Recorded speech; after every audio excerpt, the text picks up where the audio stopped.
Hello friends, എങ്ങനെയുണ്ട്? ഇന്നലെ ഞാൻ പറഞ്ഞ കാര്യങ്ങളൊക്കെ ഓർക്കുന്നുണ്ടോ?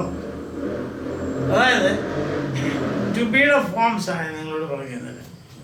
ടു ബിയുടെ പ്രസൻറ്റ് ഫോംസ് ഏതൊക്കെയാണ്? Is, am, are. അത് നമ്മൾ എങ്ങനെയാണ് ഉപയോഗിക്കണമെന്ന് ഞാൻ പറഞ്ഞു. എങ്ങനെയാണ്? ഫസ്റ്റ് പേഴ്സൺ സിംഗുലർ ആണെങ്കിൽ ആം, ഫസ്റ്റ് പേഴ്സൺ പ്ലൂറൽ ആണെങ്കിൽ ഇന്നലെ പറഞ്ഞ കാര്യമാണ് ഒന്നുകൂടെ പറയുന്നത്. ഫസ്റ്റ് പേഴ്സൺ പ്ലൂറൽ ആണെങ്കിൽ ആർ. അതായത് ഫസ്റ്റ് പേഴ്സൺ സിംഗുലർ എന്ന് പറഞ്ഞാൽ I, first person plural we, second person singular are, second person singular plural are. Same third person വരുമ്പോഴാണ് നമുക്ക് ഒരു ചെറിയൊരു ചിന്ത വരണം. എന്നാണെന്നറിയോ? തേർഡ് പേഴ്സൺ നൗൺസിന്, സിംഗുലർ നൗൺസിനെ മൂന്നായിട്ട് തിരിക്കുവാണ്. അതായത് മാസ്കുലിൻ പുല്ലിംഗം, ഫെമിനിൻ സ്ത്രീലിംഗം, അതുപോലെ തന്നെ ന്യൂട്രൽ. അതിൻ്റെ ഉദാഹരണങ്ങളാണ് ഞാനിവിടെ കൊടുത്തിരിക്കുന്നത്. അതിന് പകരം വരുന്ന നാമങ്ങളാണ് ഹി. പുല്ലിംഗത്തിന് പകരം വരുന്ന he. For example boy, boy is playing. രണ്ടാമത്തെ സെൻറ്റൻസ് വരുമ്പോൾ നമ്മൾ എന്താ പറയുന്നത്? He is playing. Girl is playing. രണ്ടാമത്തെ സെൻറ്റൻസ് വരുമ്പോൾ നമ്മൾ പറയുന്നത് എന്താണ്? She is playing. Cat is playing. രണ്ടാമത് അത് ക്യാറ്റിനെ പറ്റി പറയുന്നതാണ് it is playing. So third person singular. ഈ ആരാണ് ഈ തേർഡ് പേഴ്സൺ സിംഗുലർ എന്ന് പറയുന്നത്? അതായത് ഈ ലോകത്തിൽ ക്രിയേറ്റ് ചെയ്തിരിക്കുന്ന എല്ലാം, ഉണ്ടാക്കിയിരിക്കുന്ന എല്ലാം തേർഡ് പേഴ്സണാണ്. ഞാനും നീയും അല്ലാത്ത എല്ലാം തേർഡ് പേഴ്സണാണ്. ഞങ്ങളും നിങ്ങളും അല്ലാത്ത എല്ലാം തേർഡ് പേഴ്സണാണ്. ഇനി അല്ലെങ്കിൽ വേറെ സിമ്പിൾ എക്സാമ്പിൾ പറയാം. ഐ, വി, യു ഇതൊഴിച്ചുള്ള എല്ലാം തേർഡ് പേഴ്സണാണ്. സിമ്പിളായില്ലേ? അത്രയും മനസ്സിലാക്കാൻ പറ്റുമല്ലോ. അപ്പോൾ നമ്മൾ മനസ്സിലാക്കേണ്ടത് തേർഡ് പേഴ്സൺ സിംഗുലറിൽ മാസ്കുലിൻ ആണെങ്കിൽ, സിംഗുലർ ആണെങ്കിൽ ഹി, ഫെമിനിൻ സിംഗുലർ ആണെങ്കിൽ ഷീ, ന്യൂട്രൽ സിംഗുലർ ആണെങ്കിൽ ഹി, ഇറ്റ്. മനസ്സിലാവുന്നുണ്ടല്ലോ? അത് ക്ലിയർ. ഇന്നലെ ഞാൻ പറഞ്ഞ കാര്യങ്ങൾ ഒന്നുകൂടി ഞാൻ നിങ്ങളോട് പറയുകയാണ്. ഇവിടെ third person singular, third person plural ആണെങ്കിൽ ദൈ. they are, we are, you are, they are. ഇന്ന് നമ്മൾ നോക്കാൻ പോകുന്നത് എന്താണെന്ന് വെച്ചാൽ ഇതാ ഇവിടെ എഴുതിയിട്ടുണ്ട്. Past forms of two B. രണ്ട് പാസ്റ്റ് ഫോംസ് ആണുള്ളത്. ഏതൊക്കെയാണ്? Was and wear. വാസ് എന്ന് പറയുന്നത് ഇതോ ഇങ്ങനെ നമ്മൾ ഊ പറയാൻ പോകുന്ന പോലെ നമ്മുടെ ഫേസ്, നമ്മുടെ ചുണ്ടുകളാകണം. ഊ, വാസ്. അതുപോലെ തന്നെ വേർ, വേർ ഇങ്ങനെ പറയരുത്. വാസ്, വേർ അങ്ങനെയാണ് പറയുന്നത്. കാരണം വാ എന്നുള്ള സ്വരമാണ്. Was, where. ഇനി വാസ് ആൻഡ് വേർ അത് നമ്മൾ എവിടെയാണ് ഉപയോഗിക്കുന്നത്?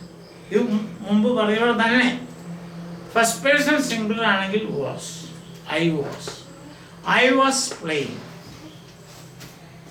ഫസ്റ്റ് പേഴ്സൺ പ്ലൂറൽ ആണെങ്കിൽ we were playing. We were playing. Second person singular and plural, you were, you were, you were playing, you were playing.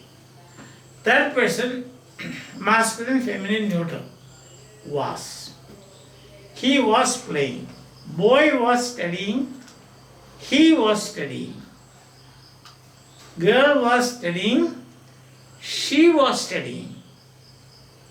Cat was playing, it was playing.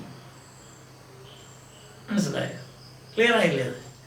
അതുപോലെ third person plural ആണെങ്കിൽ they were playing. They were for example we say boys were studying.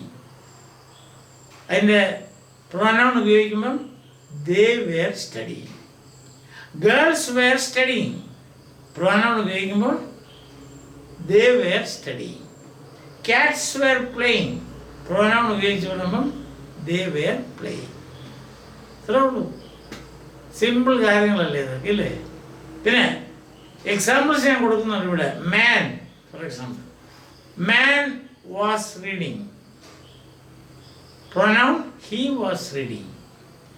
Boy was studying. pronoun he was studying.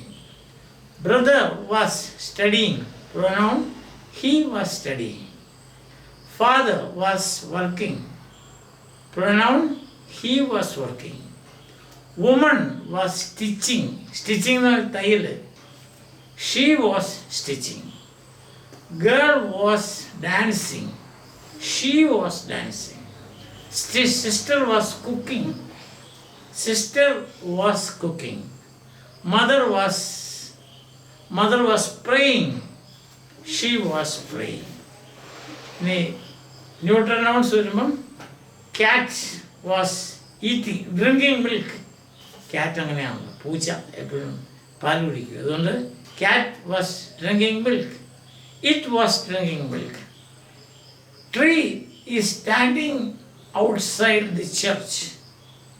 Tree ഒരു മരം പള്ളിയുടെ പുറത്താണ് നിൽക്കുന്നത്. Tree it was standing outside the church. Cup was clean. It was clean. Fan was dusty. It was dusty. Bench is very nice to sit. It was very nice to sit. മനസ്സിലായോ? Clear ആയില്ലേ? നിങ്ങൾ ശ്രദ്ധിക്കേണ്ട ഒരു കാര്യമുണ്ട്. Persons. ഈ persons എന്ന് പറഞ്ഞാൽ ഒരു വ്യക്തിയല്ല, അത് ഒരു ഫിക്സ്ഡ് സാധനമല്ല. ഉദാഹരണം പറയുകയാണെങ്കിൽ ഞാനിപ്പോൾ നിങ്ങളോട് സംസാരിക്കുന്നപ്പോൾ ഞാനും വേറൊരാളും കൂടെ ഇവിടെ നിന്നോട് സംസാരിക്കുന്നു, ഞങ്ങൾ. ഇപ്പം ഞങ്ങൾ ഞങ്ങൾ തന്നെ അവിടെ വന്നിരിക്കുക, നിങ്ങളിലൊരാൾ ഇവിടെ നിൽക്കുക. അപ്പം ഞങ്ങൾ യു ആവും, നിങ്ങൾ ഐ ആവും. അതാണ് എൻ്റെ കാര്യം. അല്ലാതെ നമ്മൾ പ്രത്യേക ആളൊന്നുമില്ല. നിങ്ങൾക്ക് ഐ ആകാം, ഞങ്ങൾക്ക് ഐ ആകാം, ആർക്ക് വേണേൽ ഐ ആകാം, ആർക്ക് വേണേൽ വി ആകാം, ആർക്ക് വേണേൽ യു ആകാം. എന്താണ് എങ്ങനെയാണ് സംഭവിക്കുന്നത് ചോദിച്ചാൽ നമ്മൾ ശരിക്കും പറയുകയാണെങ്കിൽ ഇങ്ങനെയാണ്. സംസാരിക്കുന്ന ആള് ഫസ്റ്റ് പേഴ്സൺ, കേൾക്കുന്ന ആള് സെക്കൻഡ് പേഴ്സൺ, ആരെപ്പറ്റി പറയുന്നു അത് തേർഡ് പേഴ്സൺ. ഇപ്പം ഞാൻ പറയാണ് I ask you to speak English. ഇപ്പം ഇതിനകത്ത് ഞാൻ ഫസ്റ്റ് പേഴ്സണായി, നിങ്ങൾ സെക്കൻഡ് പേഴ്സണായി. നിങ്ങളിലൊരാൾ ഇവിടെ വന്ന് പറയാണ്, അല്ല രണ്ടുപേരും ഇവിടെ വന്ന് പറയാണ് വി സല്യൂട്ട് യു. അപ്പം ഞാൻ സെക്കൻഡ് പേഴ്സണായി, നിങ്ങൾ ഫസ്റ്റ് പേഴ്സൺ പ്ലൂറലായി. ഉണ്ടോ? അങ്ങനെ അത് വരുന്നത്. ബാക്കിയുള്ള സംഗതികൾ ഫോർ എക്സാമ്പിൾ ബോയ് ഗേൾ എന്നൊക്കെ പറയുമ്പോൾ അതെല്ലാം തേർഡ് പേഴ്സണാണ്. ഇതിനൊരു വലിയ പ്രാധാന്യമുണ്ട്. അത് മുന്നോട്ടുള്ള നമ്മുടെ പഠനത്തിൽ ഈ first person, second person, third person, singular plural എന്നുള്ളത്, മാസ്കുലിൻ, ഫെമിനിൻ, ന്യൂട്രൽ എന്നുള്ളതിന് വലിയൊരു പ്രാധാന്യമുണ്ട്. നമ്മൾ ടെൻസ് എടുക്കാൻ തുടങ്ങും. മനസ്സിലാവുന്നുണ്ടല്ലോ അല്ലേ? അതുകൊണ്ടാണ് ഞാൻ ഈ പേഴ്സണെ പറ്റി ഇത്ര കഠിനമായിട്ട് നിങ്ങളോട് സംസാരിക്കുന്നത്. കഠിനമായിട്ടല്ല എങ്കിലും നിങ്ങളത് മനസ്സിലാക്കാൻ വേണ്ടി ആ ഒരു സീരിയസ്നെസ് നിങ്ങളിലേക്ക് പകർന്നു തരുവാൻ വേണ്ടിയാണ് ഞാൻ ഇതിനെപ്പറ്റി ഇത്രയും പറഞ്ഞത്. Okay, so see you again, till we meet again. നമ്മൾ ഇനിയും കാണുന്ന വരെ ബൈ.